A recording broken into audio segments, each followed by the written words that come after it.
आगे बढ़ते हैं रणथंभौर से भी इस वक्त एक बड़ी खबर सामने आ रही है। बाघिन T-84 एरोहेड के इलाज के लिए चिकित्सकों की टीम पहुंच रही है और फिलहाल रणथंभौर का जोन 2 पर्यटकों के लिए बंद किया गया है। बड़ी खबर आपको बता रहे हैं, रणथंभौर से खबर है। बाघिन T-84 एरोहेड के इलाज के लिए चिकित्सकों की टीम पहुंची है।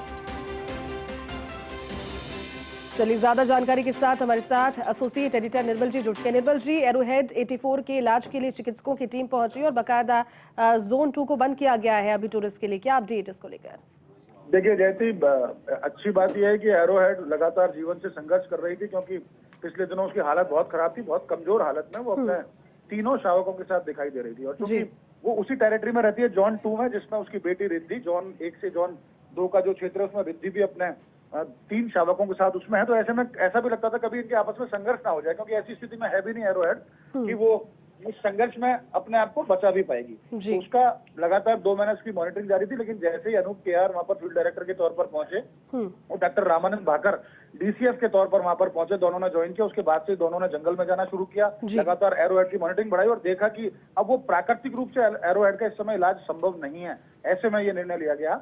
चीफ वाइल्ड लाइफ वार्डन भी 2 दिन पहले पहुंचे थे, पवन उपाध्याय, उनसे पूछ करके कि क्या इसका किस रूप में इलाज किया जाए। तो वहाँ एनटीसीए की जो एसओपीएस के अनुरूप चिकित्सकों का दल आज पहुंचा है।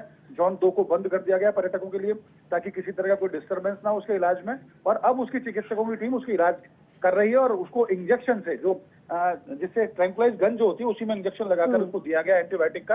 और उसके अलावा तमाम और पॉसिबिलिटीज देख रहे हैं, अगर उसमें भी ठीक नहीं होती है तो उसको ट्रैंक्विलाइज किया जाए या उसको केज में लाया जाए, कैसे भी इस तरह के प्रयास भी किए जाएंगे ताकि उसके जीवन को कोई खतरा ना हो, उसका इलाज हो। क्योंकि देखिए एरोहेड लगातार जिस तरह सबसे जो मशहूर बाघिनों में से एक है रणथंभौर की, जिसकी लगातार साइटिंग भी होती थी और टूरिस्ट लगातार उस जोन में जाते थे जहां पर एरोहेड उसको दिखाई दे। तो अब कोशिश ये है कि एरोहेड और रिद्धि के बीच में किसी तरह का संघर्ष भी ना हो। एरोहेड के जो तीनों जो शावक हैं उनके जीवन को भी किसी तरह का खतरा ना हो, क्योंकि अगर वो 1 साल की अवधि से पहले अगर वो मां से अलग होते हैं तो उनके जीवन को खतरा हो जाता है। तो कोशिश ये की जा रही है कि एरोहेड भी ठीक रहे और उसके 3 शावक की। तो फिलहाल रामानंद भाकर और अनूप केआर की मौजूदगी में इलाज चल रहा है वहां पर। उम्मीद की जानी चाहिए, लेट्स द फिंगर क्रॉस, कि उसका इलाज सफल रहे और एरोहेड की जान को किसी तरह का खतरा ना हो। बिल्कुल निर्मल जी, शुक्रिया आपका इस पूरी जानकारी के लिए।